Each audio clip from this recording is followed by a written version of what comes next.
love you like me.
We all share this world, share the same hopes and dreams. You dream of a future that respects the environment. We work on electric car batteries that last longer, create catalytic technologies that help make the air cleaner, and find ways of making cities use less energy. You keep wishing, we'll keep innovating. It's why we're optimistic about the future. BASF, we create chemistry.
Good afternoon and good morning to everybody. My name is Dietmar Sukop. I'm the General Manager of the German-Brazilian Chamber of Industry and Commerce in Rio Grande do Sul in Brazil.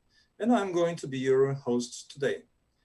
Welcome to our virtual Agricultural Technology Symposium organized by the cluster AgNet of the German chambers in Argentina, Brazil, Colombia, Paraguay, Uruguay, and the US.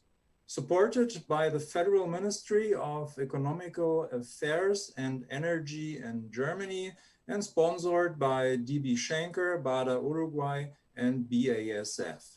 Special thanks also to our partners DIHK, GTAI, and LAV.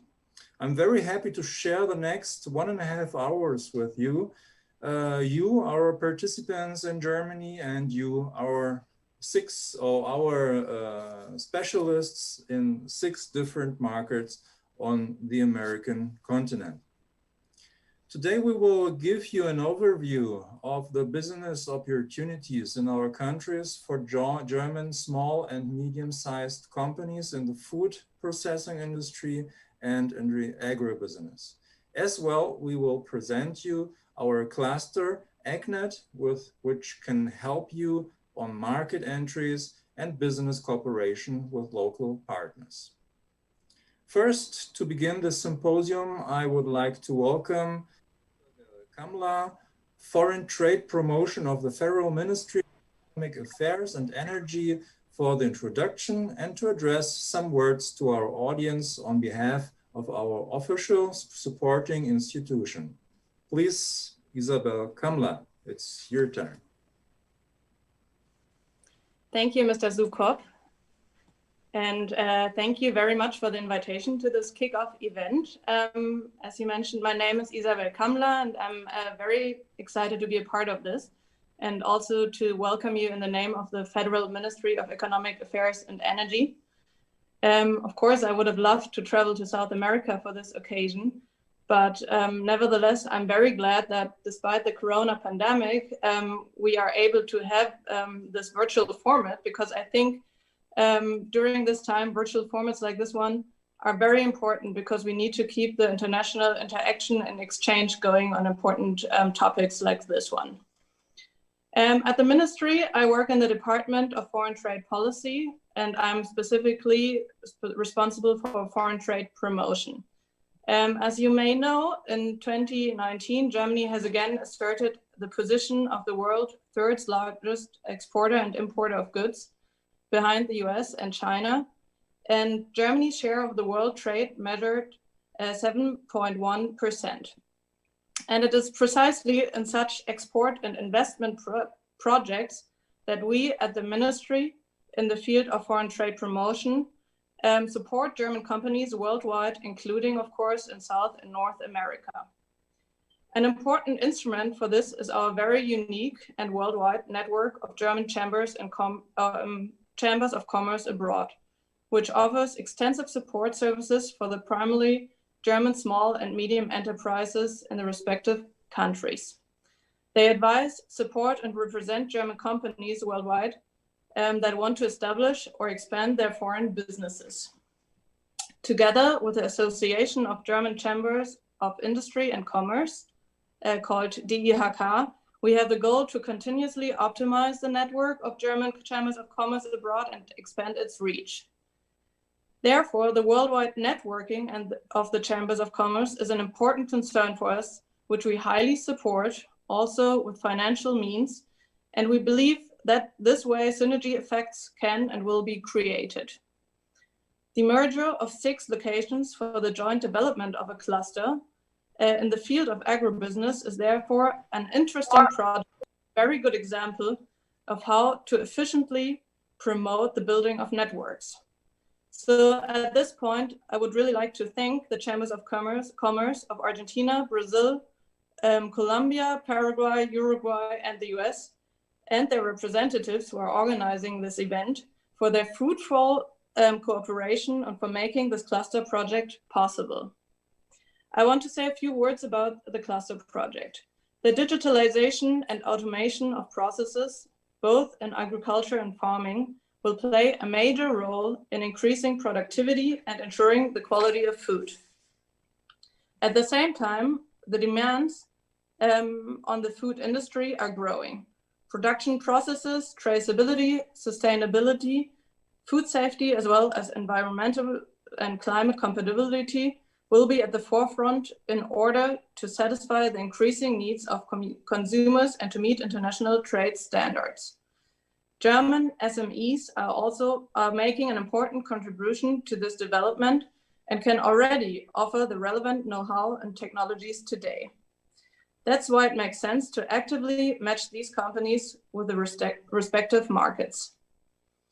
Talking about markets, South and North America, as you know, are particularly affected by the corona crisis. Nevertheless, from what I've read in preparation, the agricultural sector and food production in particular could emerge as a medium-term winner of this crisis. So this, after all, may also be a ray of hope in these difficult times. And before I want to wrap it up, a last reading recommendation from my part. I had the possibility to have a brief look into the newly published market study on the milk industry. And I think it gives a very solid overview and important insights into this industry. But now I'm very curious to hear what country-specific information and business opportunities the experts in our group have in store for us today. And I want to thank you very much for listening at this point and for your attention, and enjoy this event. Thank you.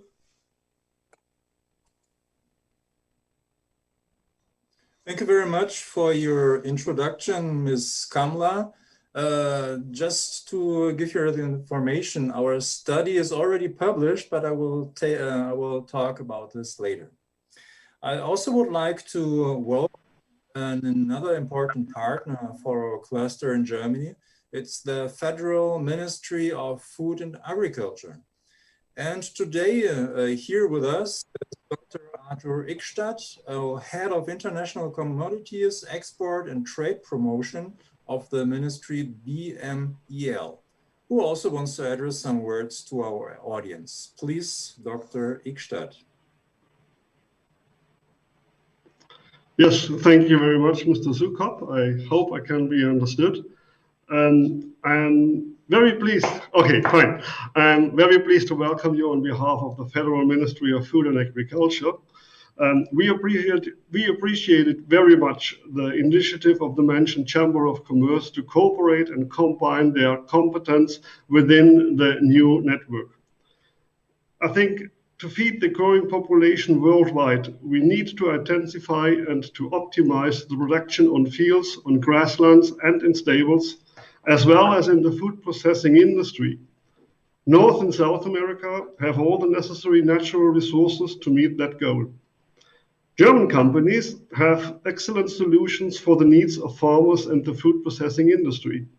For example, animal genetics, plant genetics, pesticides, agricultural machinery, food processing or packaging machinery. But I think there is a gap to fill between American needs and German competence. Filling that gap will be the challenge for the members of the new network, and I'm sure they will manage to fill that gap. The audience, thinking of your ambition and your commitment, I wish you interesting lectures, fruitful discussions, and successful business relationships in the future. I come to the end. Thank you very much for your audience. Thanks.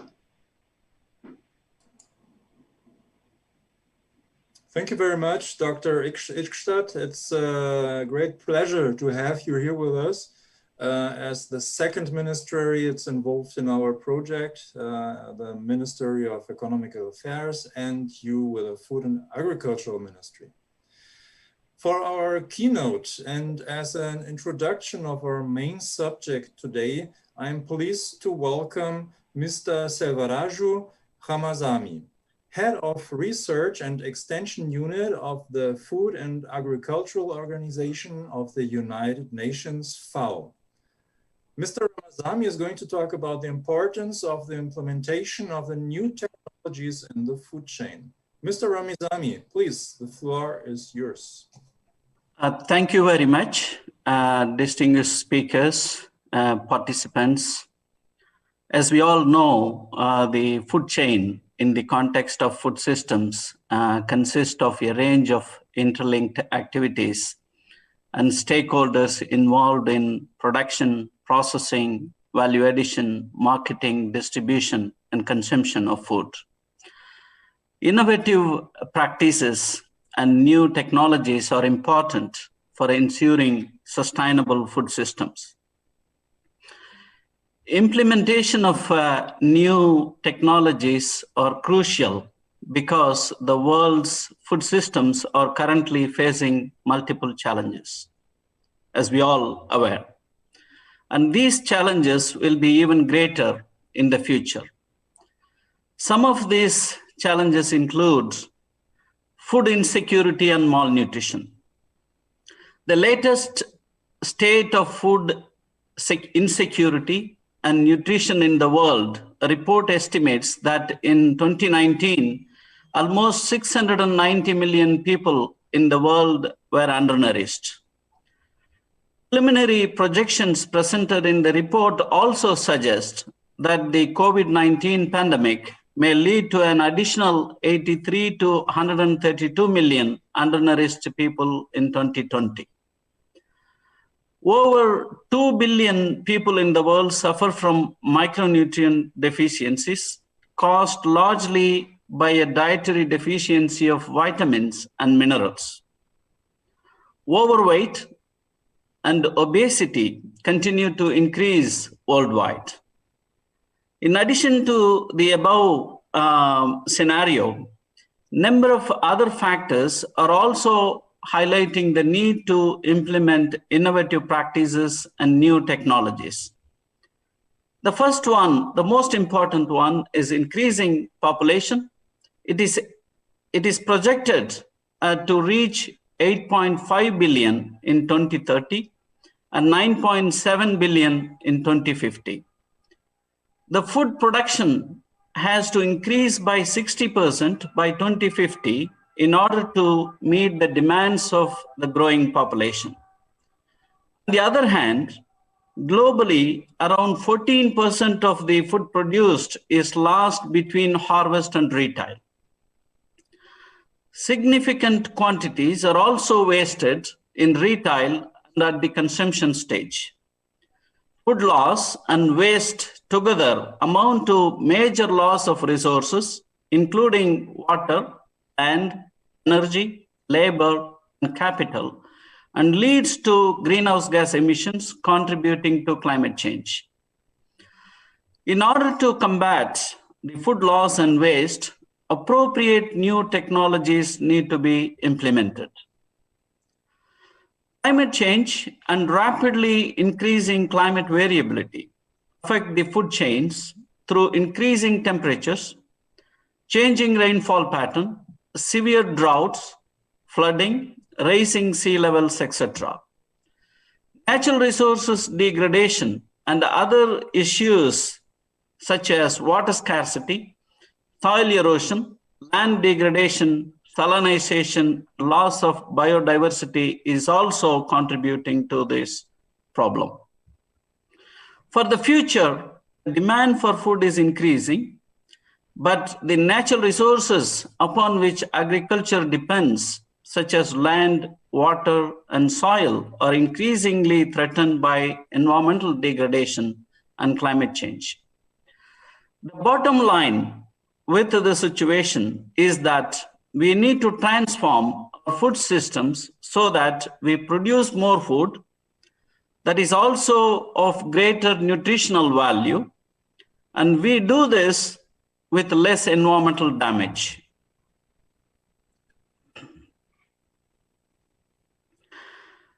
There is an extensive portfolio of new technologies and innovative practices are available which can address these challenges and greatly improve efficiency along the food chain.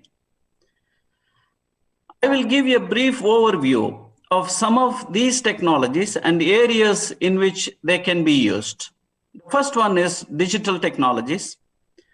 They are transforming agriculture and food production.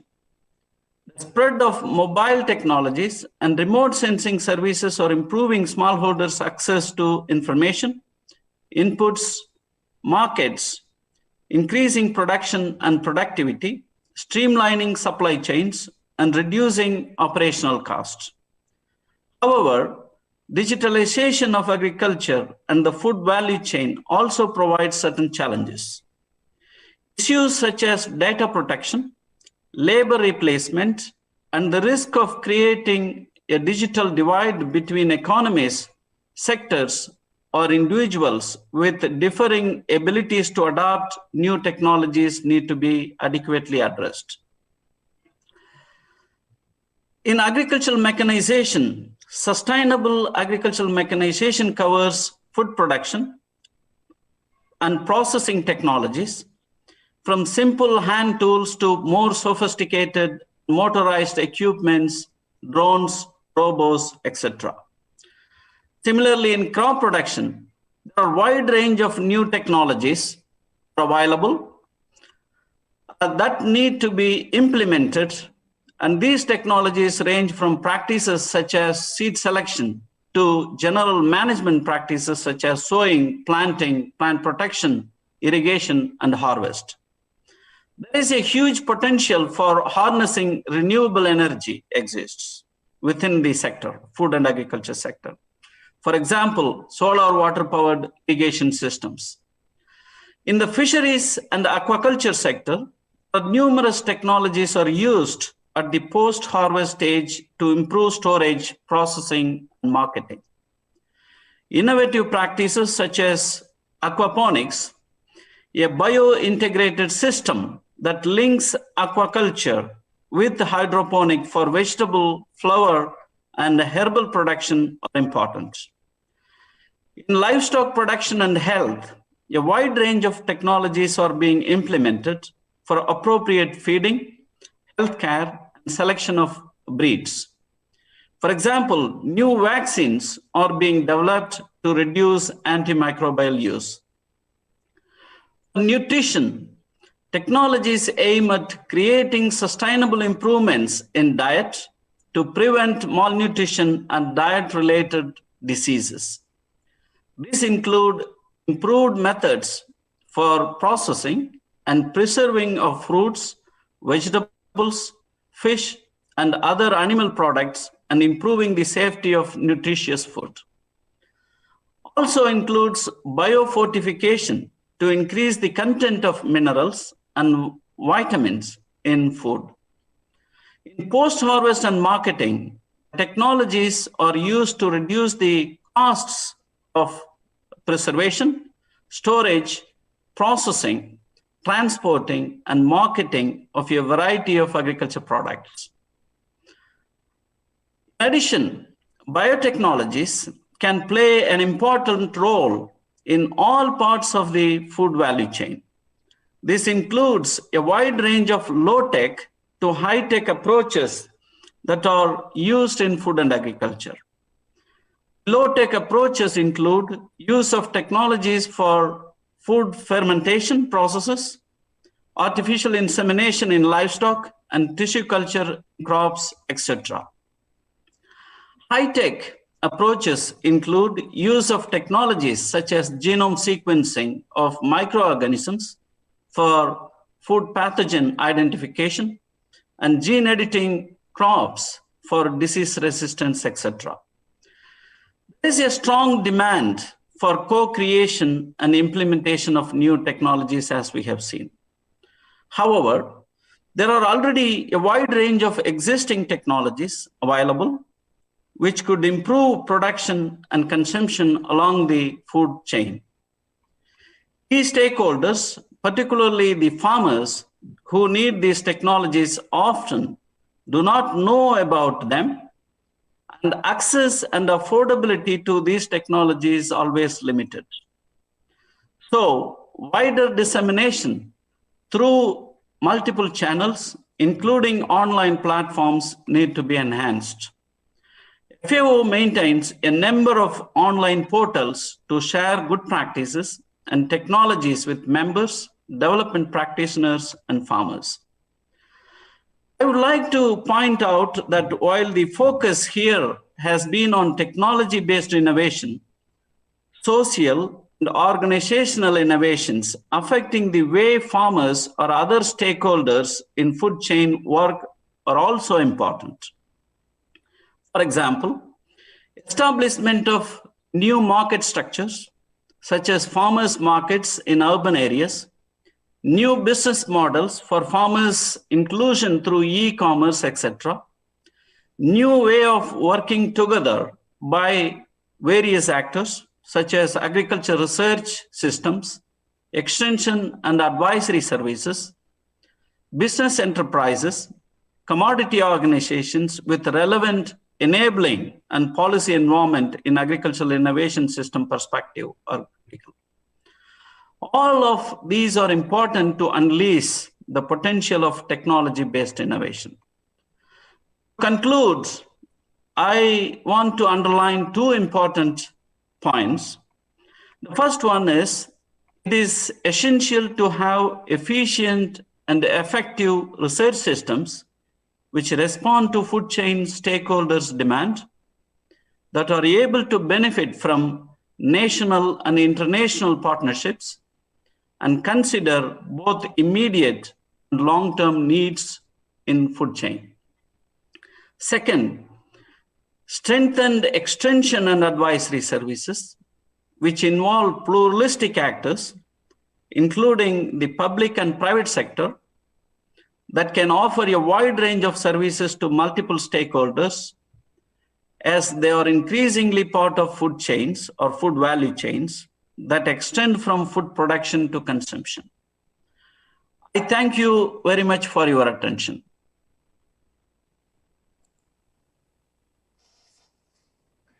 Thank you very much for your very interesting introduction, Mr. Ramazani.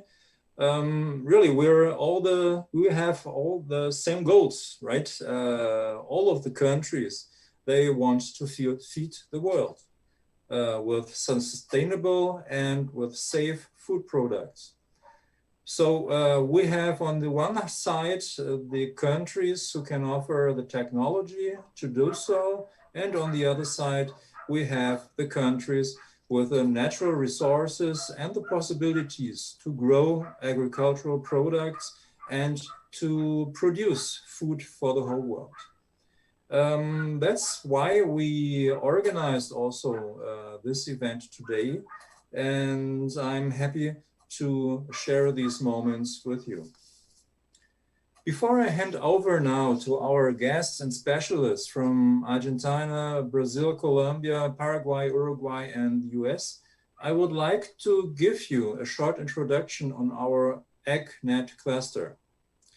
Something like 1 year ago, our 6 German chambers in the countries I just mentioned joined each other with one objective: to foster business opportunities between German small and medium-sized companies and companies in our regions in the agribusiness sectors, with a focus on food processing industries and industrialization of agricultural products. In the past months, we were working on amplifying our network in the sector of each country to offer a vast platform for our companies in Germany. Also, we have just published a market study that Ms. Kamler already mentioned on the dairy industry in our 6 countries, which you can download since yesterday on our AgNet platform, agnet.ahk.de. We will send you afterwards the link to download our study. On the landing page, you can also find other market information and contact addresses from our partner chambers on the American continent. We are sure that the needs of innovation and the new technologies in our countries meets exactly the possibilities that German companies can offer. And we can help you to find the right partner on the other side of the Atlantic Ocean, to promote German exports, bilateral partnerships, and to support technological development and to strengthen the food processing industry in the AgNet countries. Here you can find an enormous potential of business and investment opportunities. Together we can be a part, even it will be only a small part, to guarantee food supply, food security, and food quality for the future. We, the AgNet cluster, prepared a small video for our marketing activities in Germany, which shows you something more about our cluster and gives you an idea of our common goals. Film ab. Die Ernährung einer ständig wachsenden Weltbevölkerung wird eine der großen Herausforderungen der Zukunft sein. Der Agrarwirtschaft kommt eine unumstrittene Schlüsselrolle im Bereich der Ernährungssicherheit und des Umweltschutzes zu. Es geht nicht mehr nur darum, mehr und in hoher Qualität zu produzieren, sondern Prozesse zu verbessern sowie effizienter und nachhaltiger zu gestalten. Im Zuge der Kreislaufwirtschaft geht es dabei sowohl um Ressourcenschutz als auch Verarbeitungs- und Verwertungsprozesse. Die nötige technologische Unterstützung ist bereits vorhanden und Deutschland ist führend bei Digitalisierungs- und Automatisierungslösungen, Energieeffizienz und Technologien zur Abfallreduzierung und Rückgewinnung. Die Digitalisierung und Automatisierung der Prozesse in der Landwirtschaft als auch in der Nahrungs- und Lebensmittelindustrie werden im Vordergrund stehen, um einen ständig steigenden Qualitätsanspruch beim Konsumenten zu befriedigen und internationalen Handelsrichtlinien und Standards gerecht zu werden. Deutsche KMU tragen einen wichtigen Anteil zu dieser Entwicklung bei und können bereits heutzutage das entsprechende Know-how und die notwendigen Technologien anbieten. Viele Länder und Standorte, an denen es Auslandshandelskammern gibt und die durch land- und viehwirtschaftliche Aktivitäten geprägt sind, sind genau auf diese neuen Technologien angewiesen, um den Herausforderungen der Zukunft gerecht zu werden. Eine intensive Zusammenarbeit zwischen den AHKs kann dazu beitragen, den deutschen KMU aus den unterschiedlichen Branchen des Agrobusiness wertvolle Informationen zur Verfügung zu stellen und den Markteintritt in diese Regionen zu erleichtern. Wir als AHK AgNet werden in Zukunft die deutschen Unternehmen aus den relevanten Bereichen noch besser unterstützen können, denn es ist wichtig, einen versierten Partner vor Ort zu haben, der über gute Kontakte zu den Entscheidungsträgern aus Wirtschaft, Politik und Forschung verfügt. AHKs bilden seit vielen Jahren weltweit Allianzen. Denn der Austausch unter Unternehmen sowie innerhalb der Mitglieder der einzelnen Regionen wird zum Wohle des jeweiligen Agrarsektors und zur Stärkung des AHK-Netzwerkes beitragen. AHK AgNet ist der ideale Partner für Fragen rund um die Industrialisierung landwirtschaftlicher Produkte und ihr Tor zu neuen Märkten. AHK AgNet.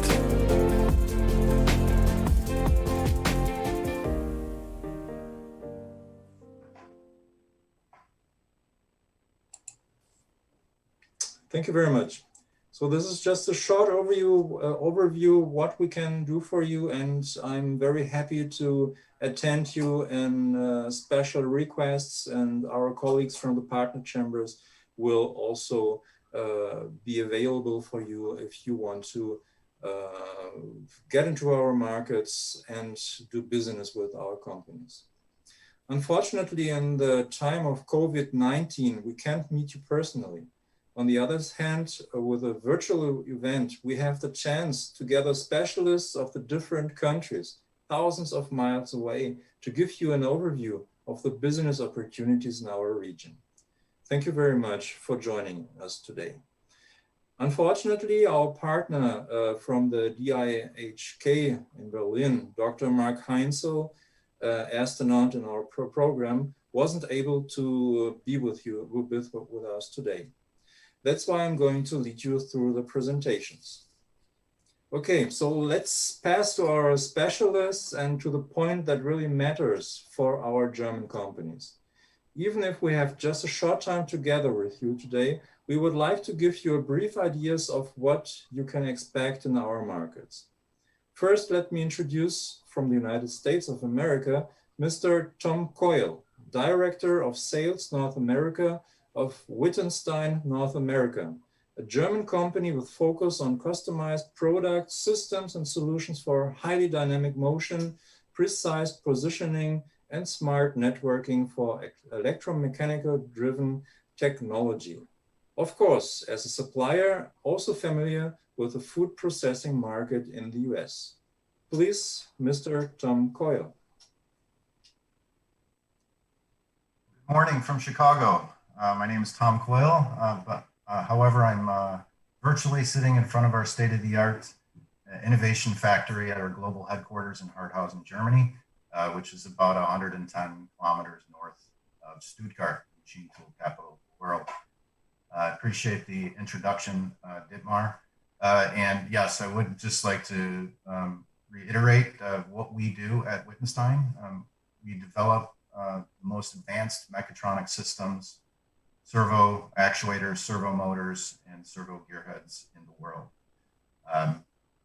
We're on the supply side, so our listeners should understand which perspective we're coming from. What we do is help enable our customers to solve machine design or equipment design challenges related to performance, reliability, space, weight, harsh environments, and more. We're essentially critical components on a lot of this capital equipment, and our extensive experience in a variety of industries certainly helps them overcome these challenges.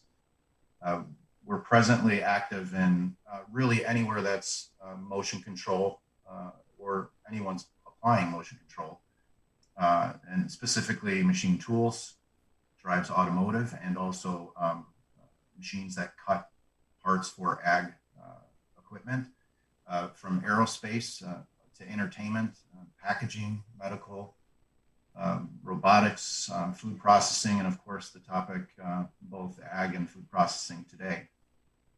The ag market's pretty interesting for us. It doesn't represent a huge amount of our business today, but we see it as a significant opportunity for growth as we see trends forming into transitioning from hydraulics into more automated equipment. Part of our market intelligence team, we estimate about $30 billion in ag machinery annually. While we don't estimate in working with IHS Markit, this is a research organization that we work with, they don't estimate a huge growth over the next years, but that doesn't mean that there's not opportunities for us in the automation space. Currently, there's an estimate of about $800 million in automation equipment out of that 30 billion ag machinery. The trends that we're seeing related to, let's say, harvesting, for example, are autonomous equipment, robotics to deal with labor shortages in the States. That's a common thread. E-mobility for efficiency, also being able to provide smaller equipment, smaller robots, smaller combines to harvest land for to preserve soil, have reduced soil compaction. And then, of course, as I mentioned, there's a shift, not across the board, but we're seeing a trend down that route of hydraulic applications to electromechanical applications. This ultimately improves results and also introduces a lot more flexibility and helps reduce food contamination. Again, we're looking for companies to exchange ideas with in this space.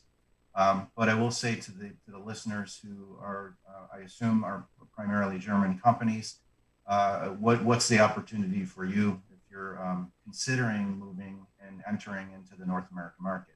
I can only say Wittgenstein, as an example, would probably be the best.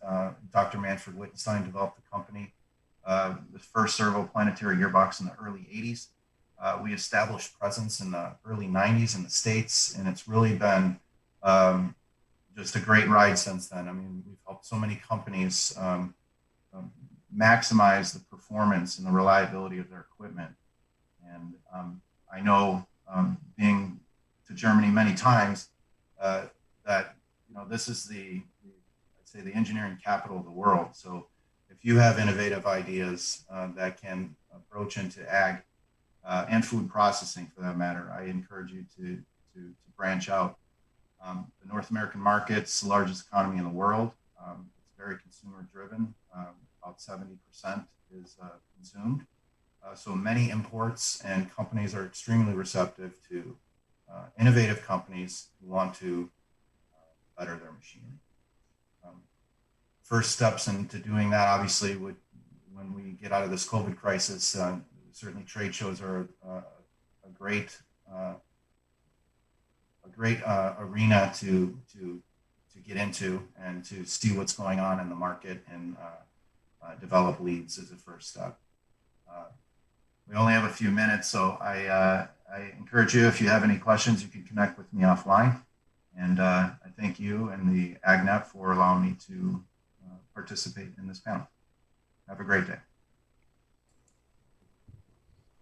Thank you very much, Tom, for your introduction and for your perspective for German companies in the American market. Technology drives the world, and I think the German markets or German companies can be a very important part of this. So let's move a little bit to the south, to Brazil.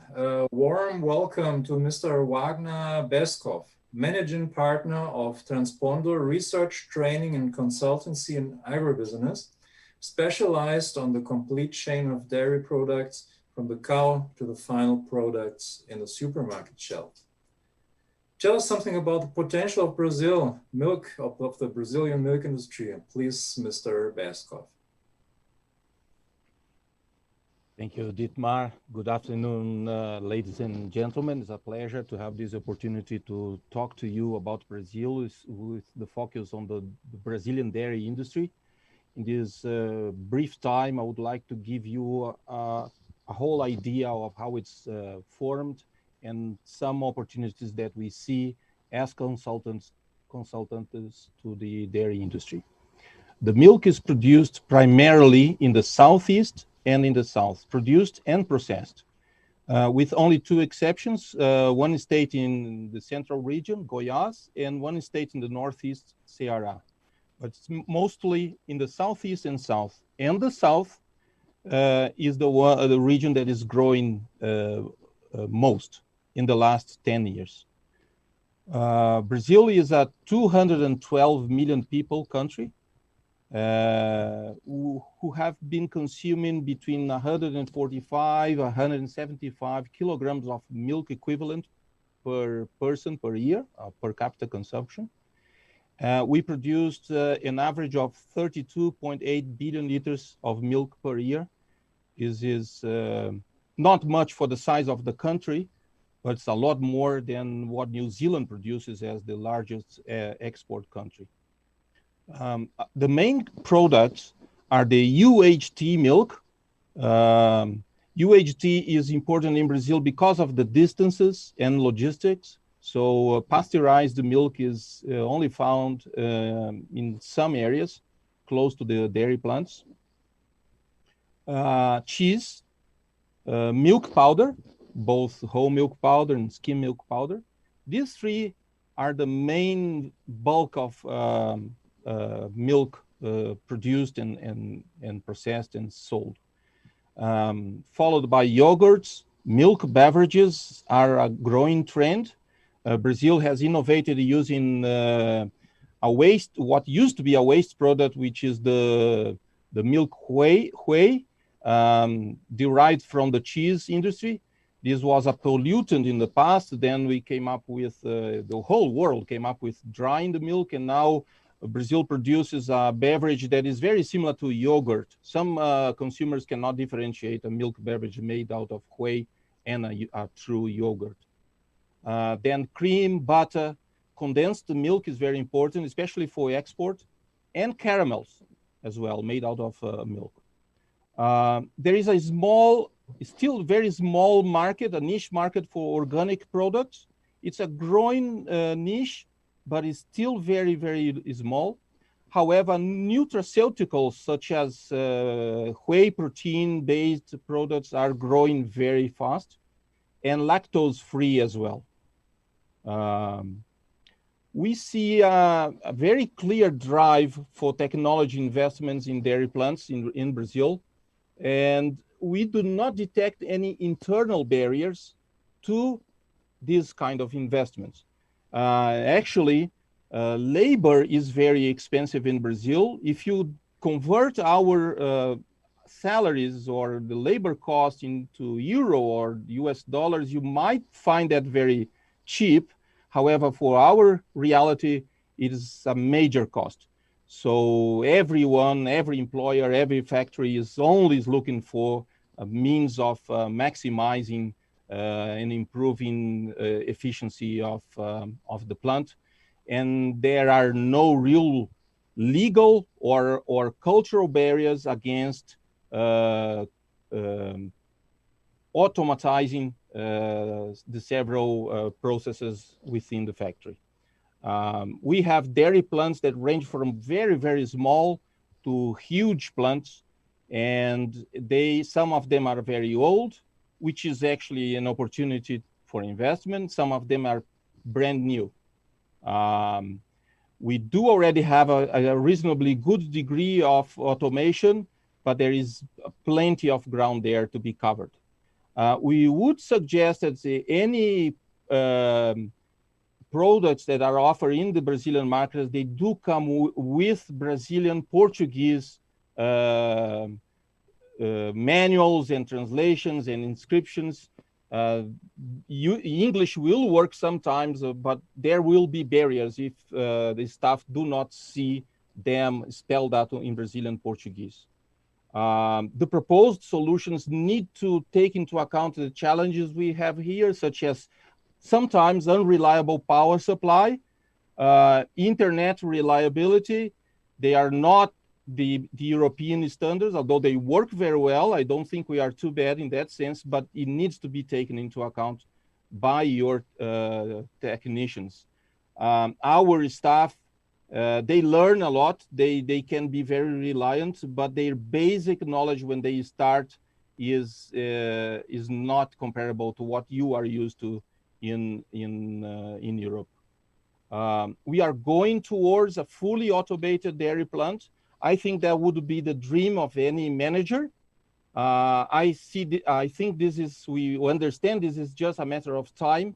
So a whole lot of opportunities are open when you think of that. Brazil is a land of contrasts. We feel very sorry for that. I think we have unacceptable differences. But if you look at this from the business side of the equation, I think it's an opportunity. It's growing. The dairy industry is profitable. Farmers are making money. Industries are investing. The relationship with the milk producers is improving, and legislation is slowly starting to help. We do have some challenges in the fiscal taxes area, but this is actually an area that is meant to improve in the next few years. So we will be available to answer any questions that you may have. That brings you an idea of the dairy industry in Brazil. Thank you very much. Thank you very much, Wagner, for this overview, for the insight of the Brazilian dairy industry. Our next speaker comes from Uruguay. So let me introduce you to Mr. Herman Quiring. Mr. Quiring is CEO at Claudi, one of the biggest and most important companies for dairy products in Uruguay, with a tradition of over 50 years. What about Uruguay, Mr. Quiring? What are the business opportunities in your country?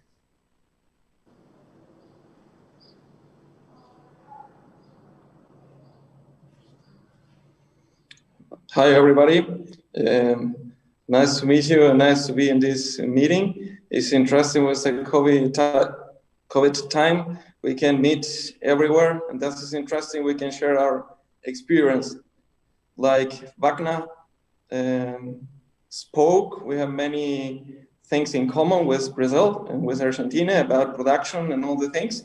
Uruguay is a country with 3.5 million people, produce enough milk to supply about 20 million people, and is a major milk exporter. The country produces 2,200 million grass-fed liters with 3,400 producers and 430,000 milk cows. Those producers employ 15,000 workers. Something to let you know about Uruguay, 70% of production is exported to more than 60 different destinations, and the remaining 30% is consumed in the local market. As technology evolves, the dairy industry will continue evolving. The future of technology in the dairy industry echoes the current trends. Drones are used to scan field, software is being developed for animals, and cell phones apps are used to monitor herd health. Our farmers strive to promote a quality product, animal care, and sustainable practice. A key foundations of this mean quality checks at every steps. For example, composting models are open structures that focus on cow comfort and can transform a country's dairy. Cows love them and they can be a major improvement for animal welfare. They can perfectly fit into pastoral system and in the process solve key environmental problems. But this technology requires new ways of thinking, and for some people that can be a challenge. New tech innovations such as Industry 4.0, going more for the industrial side, will allow for the customization of consumer and industrial products to meet market demands, made possible via flexible, highly connected, and intelligence-led manufacturing processes. This will result in massive change in waste reduction, more efficiency, and only producing what is needed because of the available data and transparency across the supply chain. For Uruguay, the main issue right now is financing project and the security of product allocation and markets. If investment is made at the dairy farm level, price stability is needed as to be enabled to plan production. If investment are made at industry level, export markets need to be well known. Right now, there is a high dependency of a few markets. If you see Uruguay, Argelia, Brazil, and Russia represent more than 65% of purchases. This influences short-term allocation and long-term currency exchange difficulties. This is why, when considering long-term technology investment, short-term repayment is demanded to avoid market uncertainties. Conclusion about Uruguay has enormous growth potential. It could double its dairy production, but it is necessary to work in market arrangement that ensure allocations so that long-term financing is available. Land is very accessible in Uruguay. Feeding conditions allow an efficient grass production. For the next few years, association with companies that aim technology change is to be thought. That kind of alliance will develop export products innovations. We really believe in this. We really see a big challenge, and all these opportunities, we are very thankful for this organization and to be all in touch, because it's very necessary to work together and to collaborate between business, between production, so we can make the best of all this. I will show you a video so you have a better idea about Uruguay. If you can put it now. Thank you, everybody, and open for any question you may have.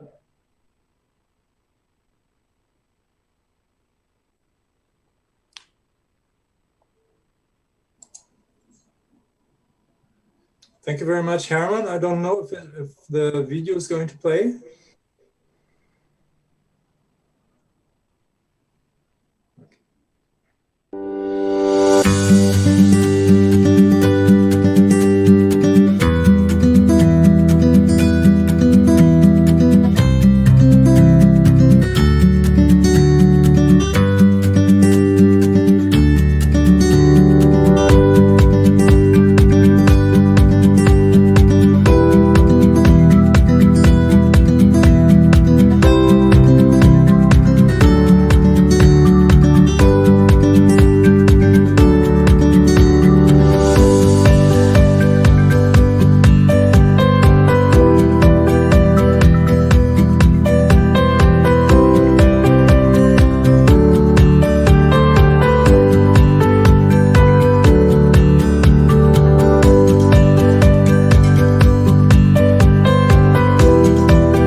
Okay, thank you again, Herman, and your participation of Uruguay and the small video, very impressive.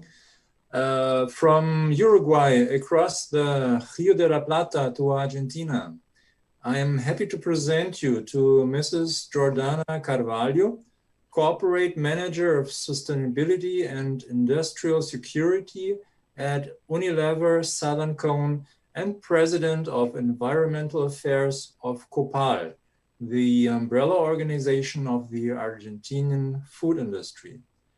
What is the perspective of Unilever as one of the biggest companies for consumer goods worldwide regarding business opportunities for German companies? Please, Mrs. Jordana Carvalho. Okay, hi everyone, can you hear me? Yes? Okay. Hello? Yes, perfect. Okay. I was worried because my microphone was not working earlier. So hello everyone. Thank you for giving Copal the space to talk about I will talk about Argentinian context more than Unilever because I'm representing Copal in this meeting. And I will talk about our context and the opportunities that we have here for the industry. So first, for the ones that don't know us, COPAL is the Argentinian Chamber for Food and Beverage Industries. We represent all the producers in the country and the existing variety that it's very huge among company size, locations, and regional economies. We're a federal chamber. And we coordinate 37 chambers along Argentina. Okay, I will give you a short introduction to the agriculture industry in the country because this has a key relevance, not only in economic perspective, if not also in social, territorial, commercial, cultural, and of course, political spheres. The food and beverage industry represents a strategic sector in our economy, even though we are transiting some difficulties, I guess you know that already, it's still highly competitive and one of the most federal sectors in the country. It represents the 56% of the consumption and the 28% of the aggregated value in the manufacturing industry. More than 40% of our production is exported to 180 countries. And this represents more or less the third part of our total country exports. The industry has 15,000 companies and represent the third part of the employment in the industry. So it's really very huge in Argentina. You are talking about feeding the world. Okay, we produce food for 650 million people. Okay, so it's very important, not only for the regional economy, if not for the rest of the world.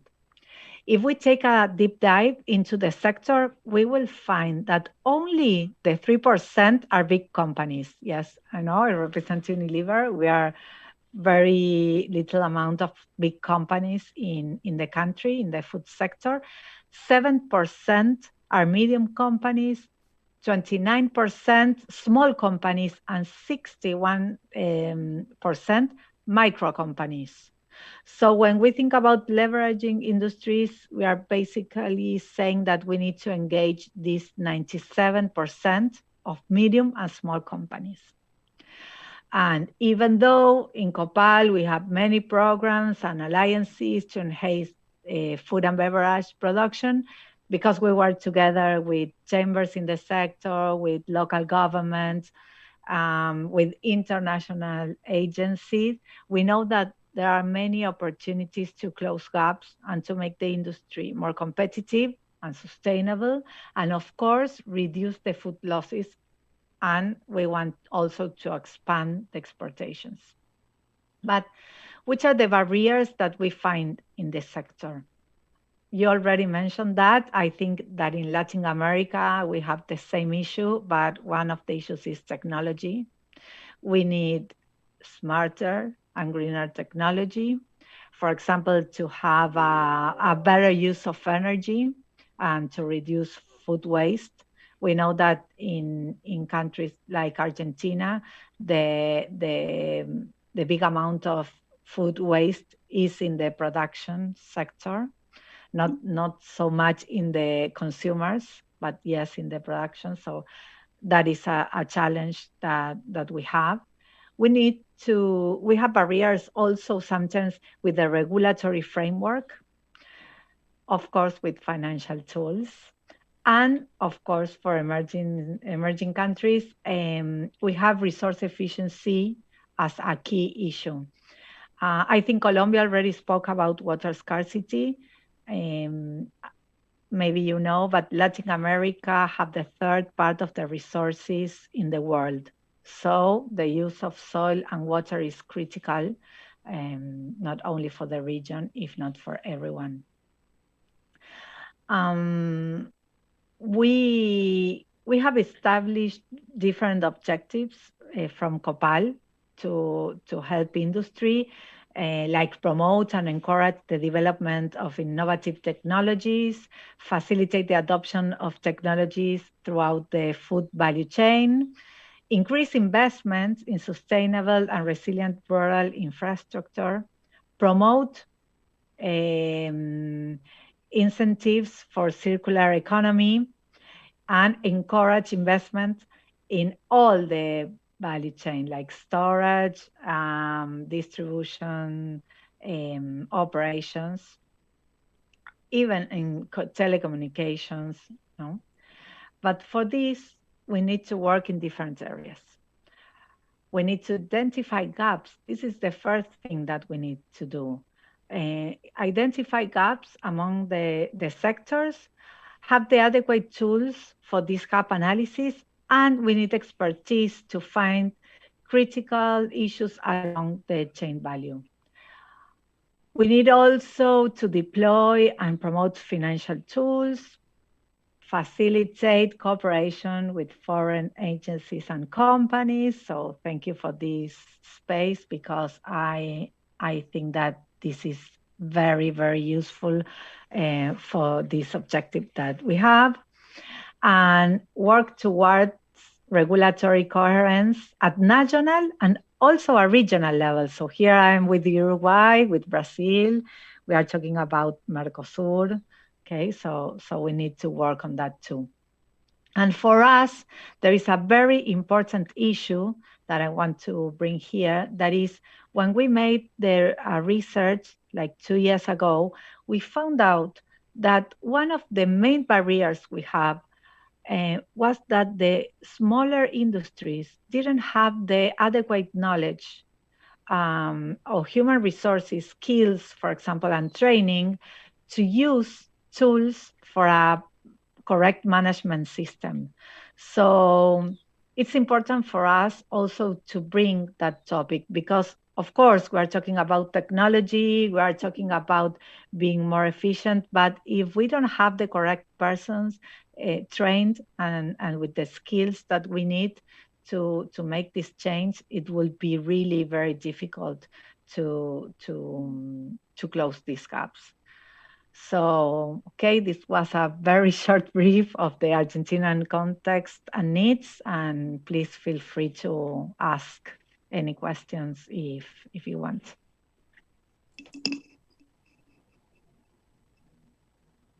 Okay, thank you very much, Jordana. We will talk about the questions on the end of the presentations. So first, let's go to Paraguay, in the middle of the South American subcontinent, to Mr. Hans-Karl Jans. He is CEO of Alpacasa and associate lawyer at Portillo and Asociados. Alpacasa, a company with German-Canadian background, is an important supplier for the national food manufacturers in Paraguay. Mr. Jans, tell us more about the potential of the Paraguayan food industry, please. Hello, good morning to everybody. Well, first of all, I would like to thank the AgNet for the opportunity to promote Paraguay and the Paraguay opportunities. I would like to divide this into two sectors. And first of all, I would like to talk a little bit about Paraguay. Like you said, it is in the middle of the heart of South America. It's a small country. We are sandwiched between our two big brothers, Brazil to the north and Argentina to the south. It has about a 7 million population, and it is mainly a food producer, very mainly in the cattle raising and the agriculture correlated services industry. And there is no direct access to ocean ports from Paraguay, so we use the Paraná and the Paraguay River to go to Montevideo, Uruguay, or to Buenos Aires, and then reload cargo to ocean vessels. So this makes it a little bit difficult for us sometimes to estimate our exports and imports, but we have to deal with that. Paraguay is the fourth largest soybean exporter. It's the sixth largest corn exporter and the ninth largest meat exporter. And all of these businesses have made technology and sophistication a need for the agricultures and also for the industries that process all this food. And here I would like to divide that Paraguay has opportunities for European and mainly for German companies, because the rules of free economy are welcomed in Paraguay. And proof is that every year more companies open their subsidiary or their shops in Paraguay using the Maquila tax law privileges that come along with it. The basic idea is that these companies can set up a subsidiary in Paraguay, and they are welcomed here, and they can import goods from anywhere over the world, add value. The import of the goods comes along with zero tax if you add value, and this you can later on export as a Mercosur origin to any of the other countries. And there you have then, like our partner from Brazil said, a 200+ million market to the south and over 40 or 50 million people to the south. So if there are German companies that would like to sell their products in Mercosur and they could give added value, then this would be a very good opportunity, because like in some of the other countries, we have very good tax laws, and we welcome these investments. Alpacasa is also engaged in the chia and sesame, organic chia and sesame processing. This is about $100 million market. 70% of the chia is organic and about 20% of the sesame is organic. And you have a traditional unsophisticated small farmer and a medium-sized farmer who interact in this food chain supply. Naturally, the fragility of the whole organic chain lies that you have some of these unskilled farmers who individually don't process enough goods to, for example, reach a full container load. And then you have many traceability difficulties, because you need many lots to have one lot that's exportable. And not to say that some of these small farmers have poor storage facilities. And this also comes along with the uncertainty if the products are really organic or not. And also if they actually do or not have pesticide residues. So most companies have to pay for the product, and then later you test them in the microbiology and also in the pesticide residues. And so many times you have products that don't meet the challenges or the level of entry. So there is a post-harvest supply chain that could really benefit from technology such as pesticide testing devices that show just simple yes or no results in the seeds or in any product that you would have. Or, for example, low sterilization facilities or that act as critical kill steps in the processing lines. Steam sterilization or CO2 pressure chambers or microwave, infrared, UV, all of these are needed in the organic field so that you can neutralize any of the pathogens that you could have. Also, vacuum sealed packaging solutions that would use, for example, biodegradable material that keeps goods in a controlled environment during sea travel to destination. Obviously, all of this technology must be validated as being safe and maintaining the organic status under the EU certification bodies. Paraguay's industry will need technological solutions. Our economy is moving towards adding value, and we need to help these entrepreneurs. And the local entrepreneurs usually have a very good idea of the technological solutions that suits them best. But an issue that comes along sometimes with our countries here in Latin America is that what they lack is appropriate financing that matches their cash flow in the depreciation time of the machines. So what does that basically mean? That local banks, they are more keen to financing land purchases or tractors or harvesters, things that are already known. Being sesame and chia niche market, it's usually not so interesting for the Paraguayan traditional financial institutions. So the financing, the non-traditional technology is not always an easy sell to the local banks. We have a very good example of what Brazil did with BNDES, which they have mixed state politics backing the machine industry. So in Paraguay, we are able to buy a machine, for example, from Brazil that are financed by Brazilian financial institutions that match our cash flow.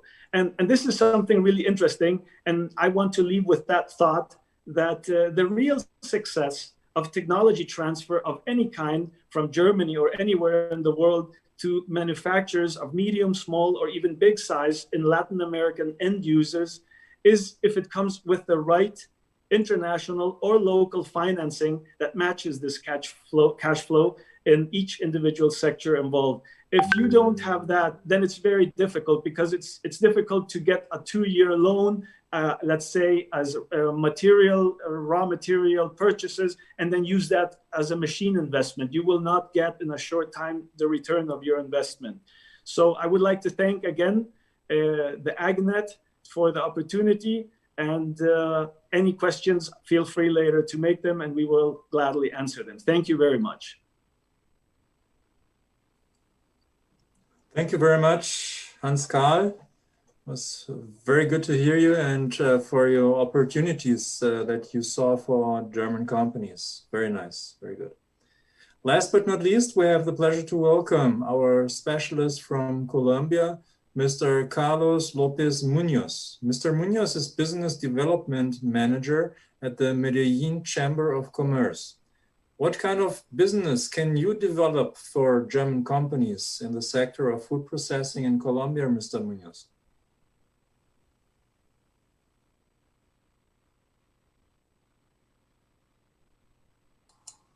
You have to turn on your mic, please.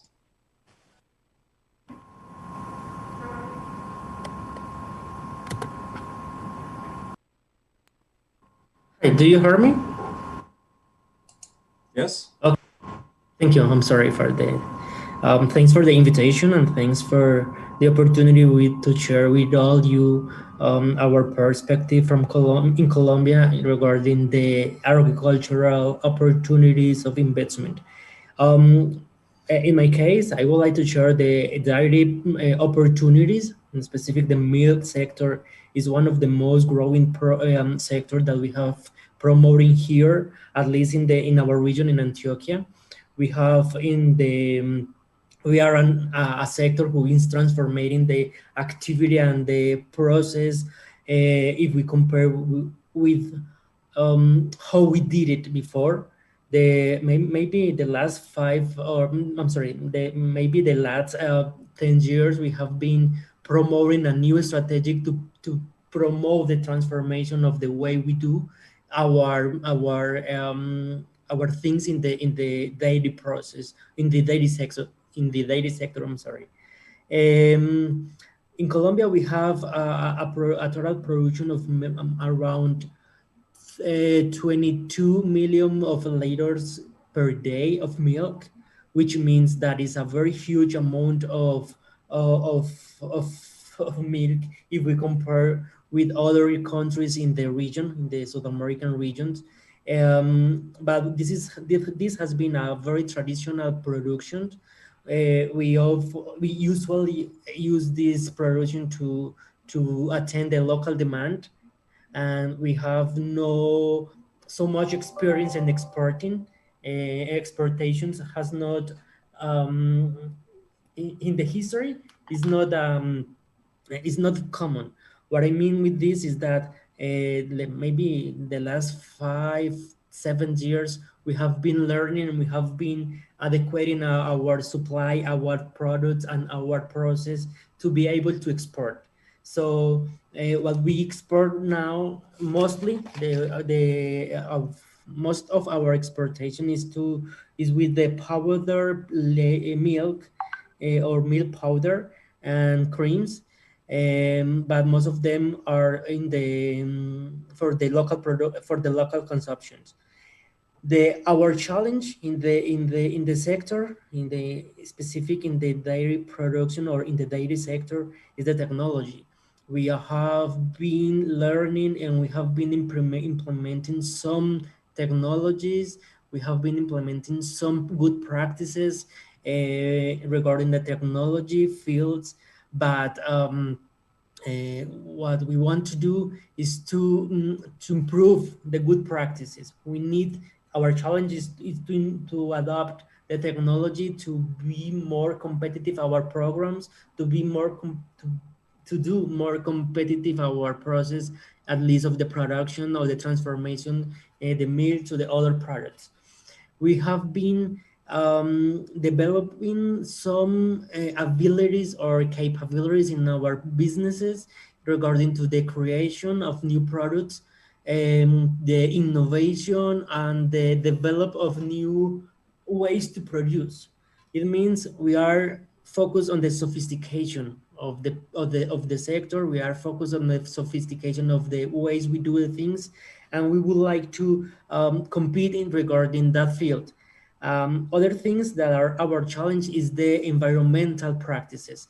We know that we need to be prepared. We need to compete with other countries, and we now have some quality standards. We have some safety standards to compete, but we also need to improve it.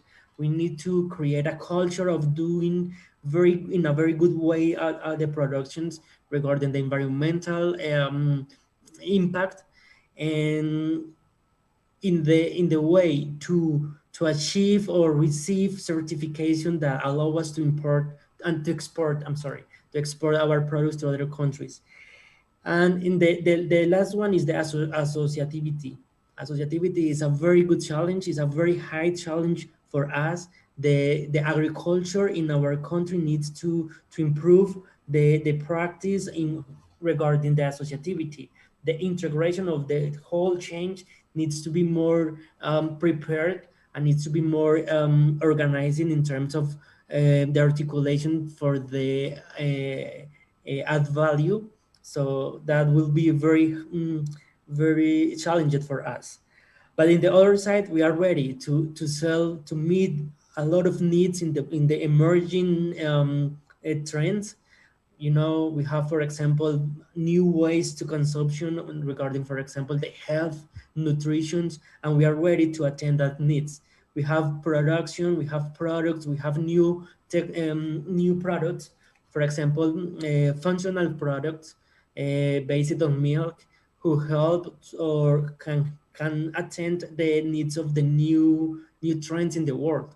For example, we have been promoting or we have been creating products for the nutritional market, for example, in one way, but in the other way, we have been working in the creation of new products, for example, gourmet markets. The gourmet markets has been increasing as a new demand. We are ready to attend a new products, to create new products in that field. So for now, that's all. So if you want to know more, maybe we can contact us through our email, and we will be very happy to attend your questions. Thank you very much for the invitation. Thank you very much, Carlos. In the end, we're going to come back with some questions for you also. But first, I would like to pass another video of our sponsors. So, Franca, please roll the video.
We all share this world, share the same hopes and dreams.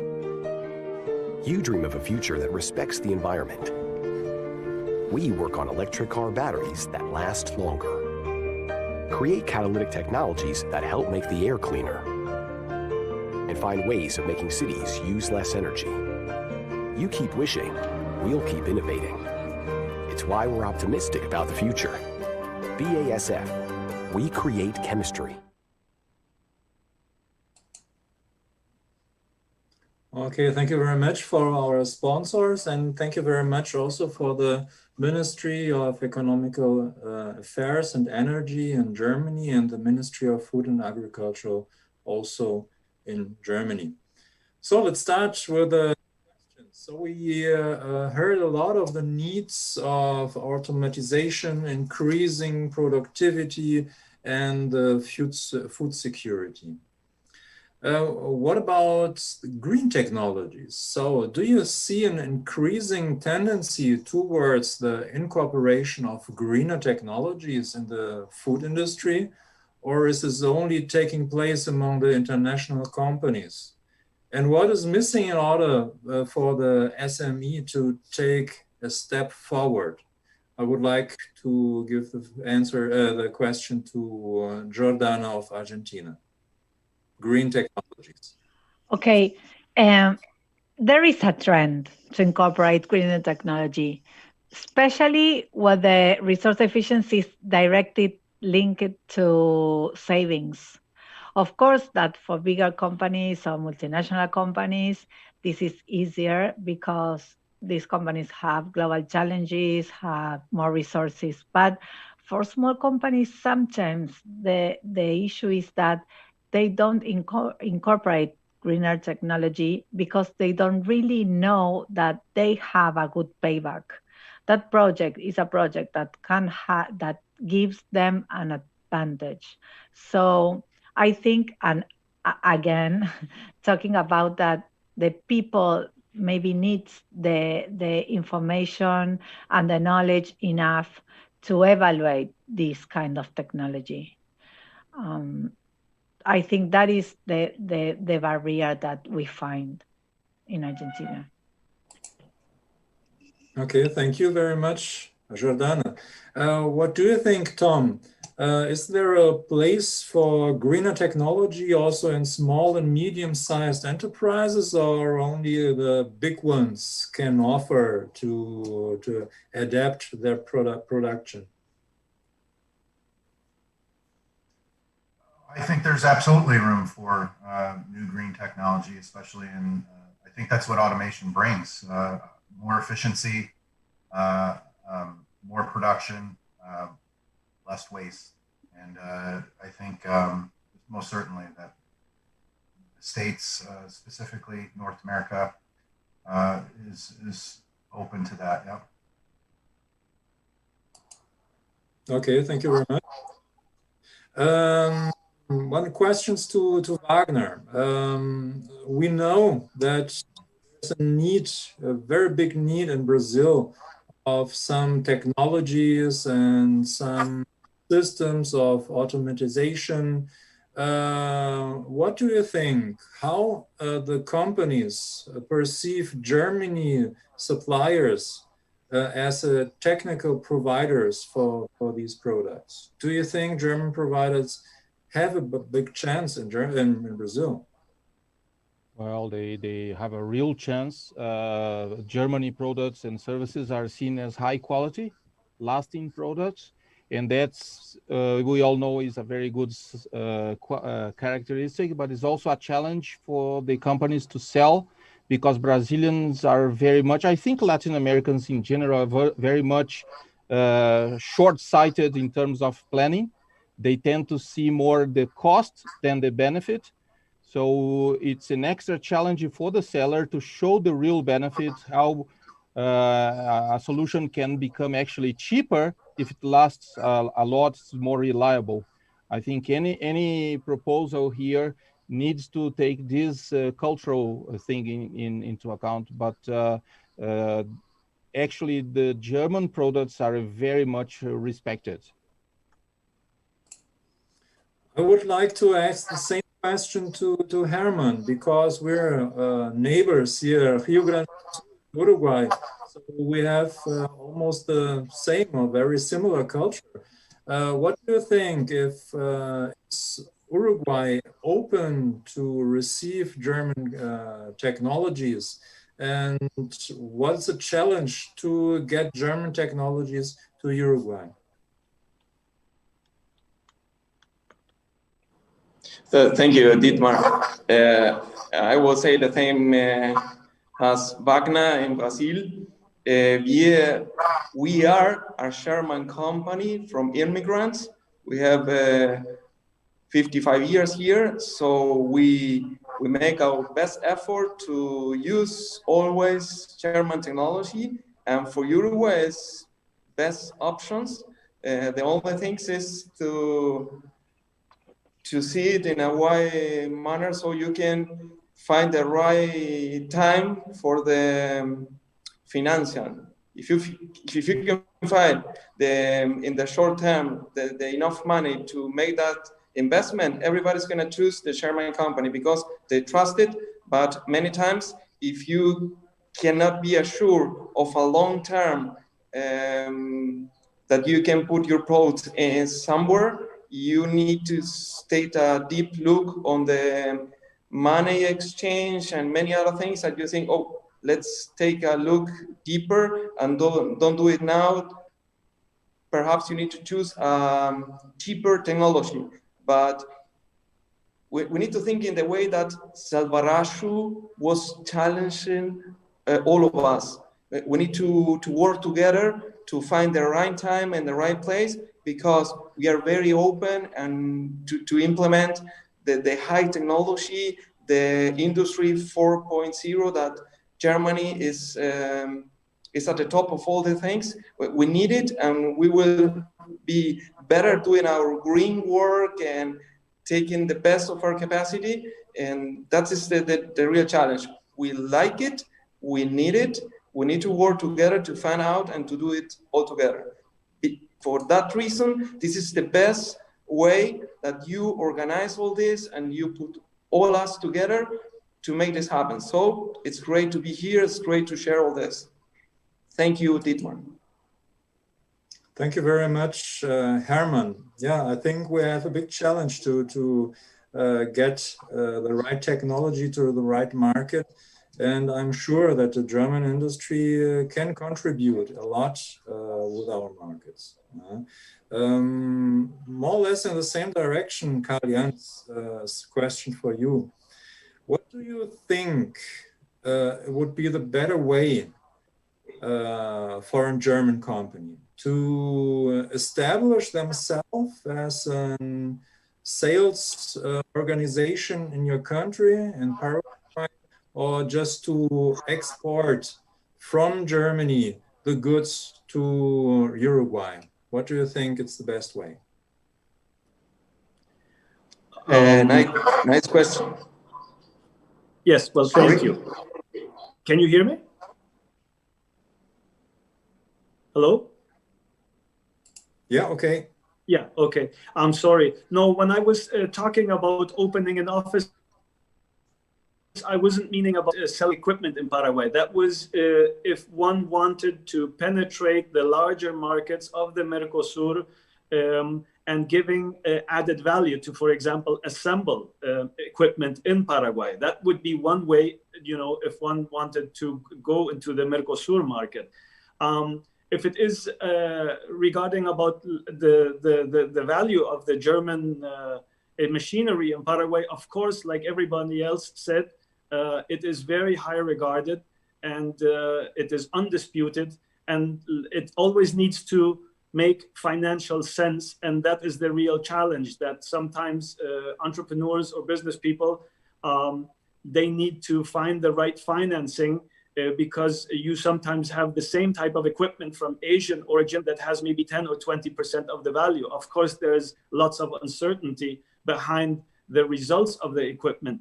But that is a challenge that I think the financial one for the financing is for Paraguayan business people who want to buy the equipment. Now, the other one, like I just wanted to rephrase again, is if there is a company that thinks it can sell lots of gear in the Mercosur, then it could be interesting for them to assemble their products in Paraguay. And with this added value, you could get into these markets with much less fiscal pressure than just exporting directly from Germany to Brazil or to Argentina or other countries. Thank you very much. One more question to Wagner. There are a lot of other companies or other countries that can offer technologies for the dairy industry. Do you think, comparing German technology to the other technologies, Karl-Jans also talked about the high prices eventually, which will be a little bit difficult for us, for our companies to achieve these equipments. But what do you think? Which are the biggest concurrents, biggest players that can be a problem, let's say, for German companies to settle down or to export to Brazil? Well, depending on the area, they are mostly from Europe. Some from US, some from New Zealand, depending on what kind of equipment or solution we're talking about. But they all have similar challenges. Roughly speaking, if you import any equipment in Brazil, the final price or cost will be approximately twice as much as you pay in Europe or anywhere else. So the suggestion that Carl gave of doing this through Paraguay and then distributing into other Mercosur countries is interesting. Otherwise, trying to assemble in Brazil, you import parts and then you make the product here. That has a huge tax advantage. But quality-wise, I think Germany is top-notch, as good as it gets. I don't think there is anyone with better reliability. Better name or better reliability than German products. It all boils down to price seeing the real value and having the technical assistance or support in the country. This is mostly important. You cannot only sell the product, especially in the dairy industry, which cannot stop. You have any problems, first you need to have good maintenance and support, but you need to have someone at hand to solve the problems when they come up. They cannot wait. Some of the foreign companies have not had success because they did not think of this part of the equation, technical support for their products. Thank you very much, Wagner. So I have to tell you, unfortunately, our time was over. I just want to invite Selvaraju, give some last words of the opportunities that you see for German companies in all the countries that we were talking about today. What kind of work we can do, the AgNet cluster, to make it possible that businesses between our countries, our regions, will be a success. Are you asking me? Yes, Avraju. Yes.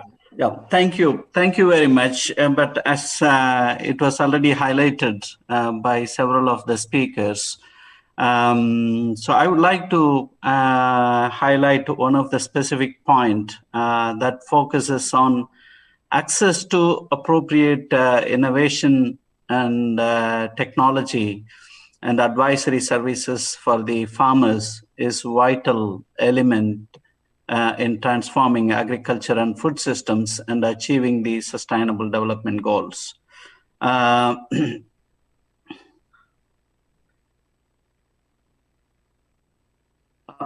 you see my video now? So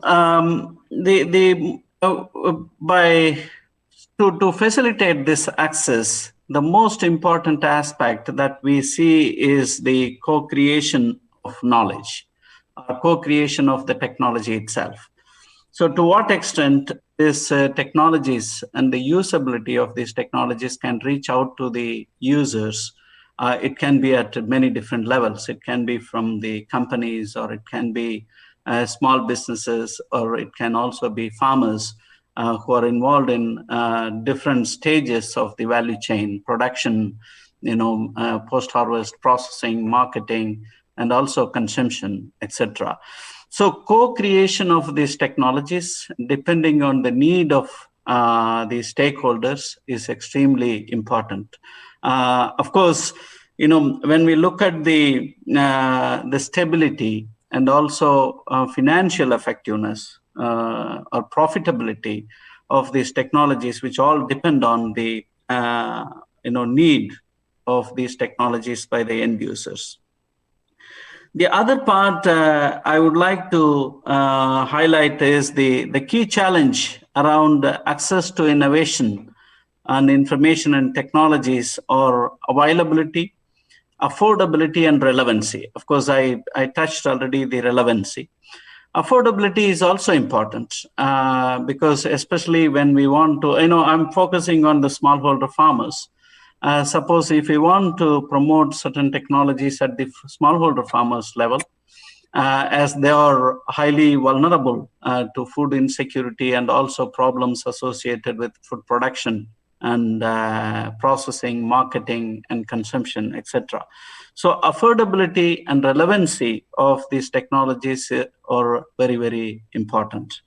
And from our side, we focus on the how to lift the millions of people out of poverty and food insecurity, and to achieve the sustainable development goals, including in the context of the decade of family farming, that is between 2019 to 2028, is extremely important.